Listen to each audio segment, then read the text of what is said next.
চলুন জেনে নিই ২০২৬ সালে বিশ্বকাপে প্রাইজ মানি কত থাকছে। তার আগে ২০২২ সালে টোটাল প্রাইজ মানি ছিল ৪,৮২০ কোটি টাকা। মানে এবছর ২০২৬ সালে আরো দ্বিগুণ বেশি প্রাইজ মানি দেওয়া হবে। মানে ২০২২ সালে চ্যাম্পিয়ন দল পেয়েছিল ৪২২ কোটি টাকা, আর রানার আপ দল পেয়েছিল ৩৩০ কোটি টাকা।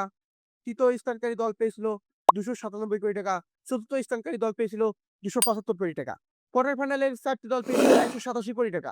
রাউন্ড অফ 16 এ প্রতি দল পেয়েছিল ১৪৩ কোটি টাকা। আর যারা অংশগ্রহণকারী দল ছিল তারা সবাই ৯৯ কোটি টাকা পেয়েছিল। যা এবার ২০২৬ সালে এসে সম্পূর্ণ দ্বিগুণ হয়ে গেছে প্রাইজ মানি। এবার ২০২৬ সালে ৪৮ টি দল অংশ নিচ্ছে। এর মাধ্যমে প্রাইজ মানি সম্পূর্ণ দ্বিগুণ হয়ে গেছে।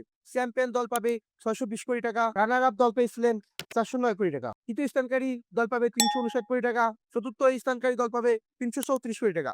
কোয়ার্টার ফাইনালে অংশগ্রহণকারী ৪ টি দল পাবে ২৩৫ কোটি টাকা। শীর্ষ ৮ টি দল পাবে ১৮৬ কোটি টাকা, শেষ ৩২ এ ১৬ টি দল পাবে ১৩৬ কোটি টাকা এবং প্রতিটি অংশগ্রহণকারী দল পাবে ১১১ কোটি টাকা। শুধু বিশ্বকাপে অংশগ্রহণ করলে যে একটি যে সম্মান পাই সেটা না, সাথে, সাথে একটা অর্থনৈতিক বুস্ট-আপও পায়। তাই অংশগ্রহণকারী দল সবাই এবছর আর্থিকভাবে অনেক লাভজনক হবেন। আর সাথে, সাথে প্রতিটি প্লেয়ার, আর এর সাথে থাকে অনেক বোর্ডের নিজস্ব চুক্তি বা অনেক প্লেয়ারের বিভিন্ন কোম্পানির সাথে চুক্তি। এর মাধ্যমে প্লেয়ার ও প্রতিটি বোর্ড আর্থিকভাবে অনেক লাভজনক হবে। আর এবছর ১ম ৪৮ টি দল অংশগ্রহণ করতে যাচ্ছে বিশ্বকাপে। মানে টোটাল প্রাইজ মানি এবছর ৮,১২২ কোটি টাকা। আপনার মতে ২০২৬ সালে কে চ্যাম্পিয়ন হবে? কমেন্ট করে জানান। আর আমাদের ভিডিও ভালো লাগলে একটা লাইক, শেয়ার ও সাবস্ক্রাইব করবেন। Thanks for watching.